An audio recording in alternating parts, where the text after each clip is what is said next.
Programme ছাড়া ধরলে প্রিয় দর্শক এবার এই যে হোটেলটা ভেঙে ফেলছে, তার কাছে নাকি চাঁদা দাবি করছিল, চাঁদা দেয় নাই। আর দেখেন এখানে কত লোক আসছে খাইতে, তার খাবারের মান খুবই ভালো বিদায় সবাই খেতে।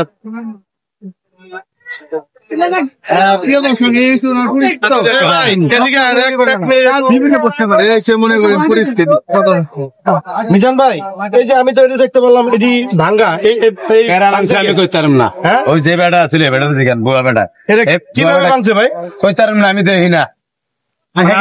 মানে কাকে দোষ? আমি বাসায় আসছিলাম রাত 3টা বাজে, ভাঙছে বউর লাগে হইয়া আসছিলাম। কেন এই জায়গায় কে ছিল ভাই? এই জায়গায় কে ছিল? এই জায়গায় বুয়া ছিল, বুয়ারে জোগাইতাছি আমরা সামনে। আপনি কি মানে মন থেকে কি কষ্ট পাইছেন নাকি? মানে এই যে ভাঙছে আপনার আনন্দ লাগছে? কষ্ট পাইছেন না? কষ্ট মনে করলে যদি লাঠি দিয়ে কোন কষ্ট হয়, কথা ভাই। আরে ভাই, মানে